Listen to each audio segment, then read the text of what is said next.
everyone, I'm here today to do my prediction for the shortlist of the Booker Prize, and I have so far read 10 of the 13 books, and unless they made it to the shortlist, I'm not planning to read the 3 that I have left. So the 3 that I have left is Nightcrawling, O. William, and Booth. And from what I've heard, Booth is not really that good. That's what most people say, so I would be surprised if it made it to the shortlist. And between Nightcrawling and O. William, I think that they both have chances, but there are also a lot of people that think they are not gonna make it. I think one of them is gonna make it just because I haven't read them, and I will be surprised if I already had read the whole shortlist. And I think the one that is going to make it is Nightcrawling by Leila Motley.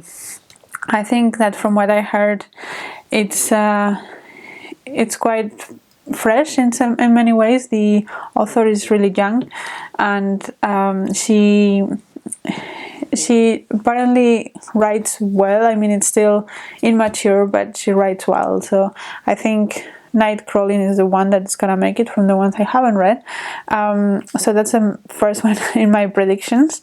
And then from the rest, I honestly found the list very meh. You can see my reviews. I've reviewed most of the books that I have read, and there are 2 that I haven't made reviews separately from them, but they are part of the Orwell Prize video, so I will link all of those below if you want to know more about my feelings in all of them.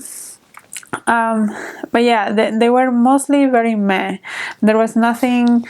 There were a couple of books that stood out to me and I really liked, but they're not my favorites by any means, and there were also a few that I really didn't like, but I also could see why they were in the list, so there was really not like extremes. And there's also another debate going with this list that there is not a lot of diversity, and I felt that because I am used to reading fairly diversely and I enjoy that. So I think this list was also not for me in that sense. So with that said, I think the 2 that I particularly liked, and I think they are both going to make the shortlist, are The Colony by Audrey Maguire and The 7 Moons of Mali Almeida by Shehan Karunatilaka. So The 7 Moons of Mali Almeida is a Sri Lankan book about Mali Almeida, and he's supposed to be dead, and then we learn about his life. And I think the perspective is new enough. The way that it's told is told in second person singular, and I think that's quite not unique, but it's not something that every book has. So I think that it has a very good chance to make it, and I think The Colony has people that really like it and really dislike it. I personally found the message very powerful. It's about this island in Ireland that many of the inhabitants speak Irish to each other, and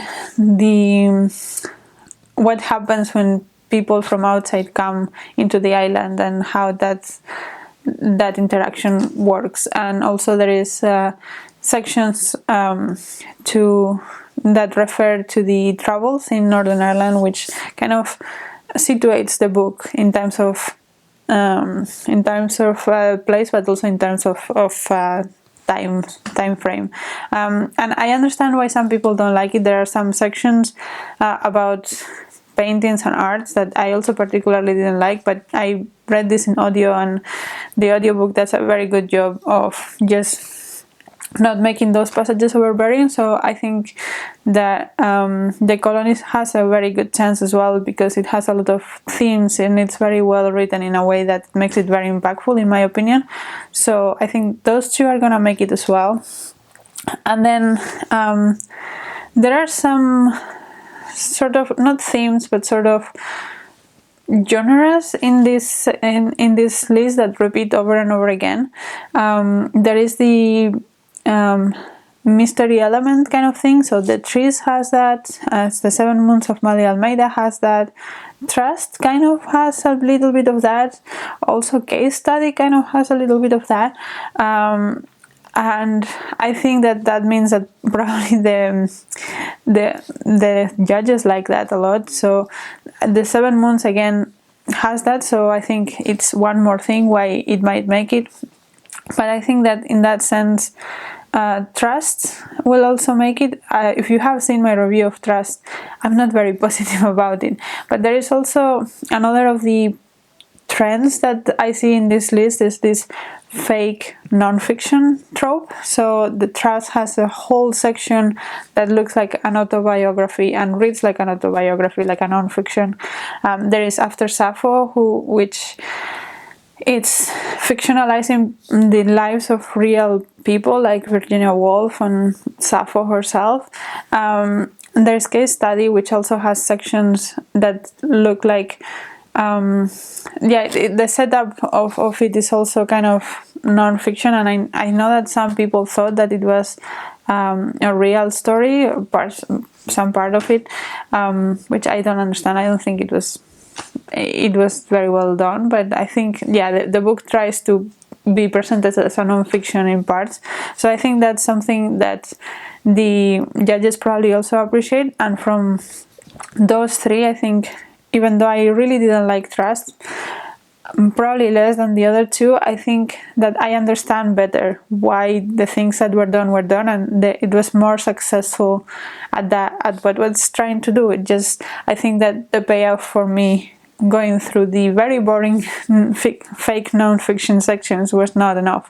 But I think that the way that After Sappho and Case Study did it was very meh and not very believable, I think, whereas Trust, even though it was boring, it was believable and it was more successful at what was trying to do. So I think that's why Trust is gonna make it, even though I personally didn't like it. So then that means that I think After Sappho, The Trees and Case Study are not gonna make it. I think those elements have been done better in other books that I have already put in the shortlist. So I think those don't have a place in the shortlist when the better books are there.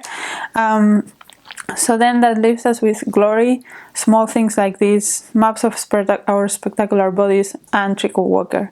I think that Maps of Our Spectacular Bodies does stand out a little bit in this list because it's not exactly a traditional narrative, but I mean it has that element of having parts narrated from the cancer perspective, but it does have more of a commercial, typical feeling to me. It is quite overwritten in my opinion, and it has two timelines which I don't think work together very well. I think they are very separate stories and they don't really explain each other, so I don't think it's particularly successful. And also the fact that it's one of the few more commercial books in this list makes me think that it's not the judges' taste. So I don't think that Maps of Our Spectacular Bodies is gonna make it, because it's not doing enough. I think this list has a lot of more out there narratives, and I think that Maps of Our Spectacular Bodies is a little bit too conservative in that sense, and it's just not the devices it's trying to use, they don't succeed in doing any justice to the topics it's looking at. So yeah, that I don't think it's gonna make it. I think Glory is going to make it. Again, I don't think it was successful at everything that it's trying to do, but I think that the fact that it's one of the few more diverse books, let's say, makes it already have that extra something, because it's something that we are not used to. It does deal with the coup d'etat that happened in Zimbabwe, I think in 2019, 2017, somewhere around there. And it does have the narrative through the, like, it makes people animals, basically. A bit like Animal Farm, but not really like Animal Farm. I didn't find that side of it particularly successful. I think that it has a lot of tweets and things like that, and the idea of animals tweeting does just not make sense in my head. So yeah, I didn't particularly like that element of it, but I think that it does have elements that make it interesting. And I think that the story that is telling is also it has a little bit more substance than other stories in this list. So I think that Glory will make it to the shortlist. I don't think it will win, but I think it will make it to the shortlist. Which leaves us with Small Things Like This and Trickle Walker. So those are the two smallest books that have been nominated in the Booker for a really long time. They're both really, really short, and I think they are both talked in conjunction to each other a lot because they are short, both of them, but they actually have pretty much nothing to do with each other. Small Things Like This is kind of like a Christmas Carol kind of story, but set in Ireland and without ghosts. And it's I think it was fine for me. I know a lot of people love it. I think a lot of people find it very impactful. For me it was fine. Nothing spectacular to say about it. And I think because the colony already deals with many Irish stuff, I mean, they deal with different topics, but yeah, I will be surprised if Small Things Like This makes it to the shortlist. Sorry, but Trickle Walker by Alan Garner, I think it's this fantasy nonsensical book that I think very few people that read it know what's going on, but in a way that captivates you. And I have seen it compare a lot to Lanny by Max Porter. I think it's a lot more like Alice in Wonderland. It just doesn't make sense, but you enjoy the ride. And I think that just because it's so innovative and so whimsical and captivating, I think it is going to make it. I'm going to say that it is going to make it. I think it's going to make a lot of people mad if it does, but yeah, I think that it is doing something special, and it would be a wild card to put in the shortlist. So that's my prediction. I think so. The Colony, Glory, Nightcrawling, Trickle Walker, Trust, and The 7 Moons of Mali Almeida. That's my list. Let me know if you have other opinions, what you liked or disliked of any of these books, and until next video, bye!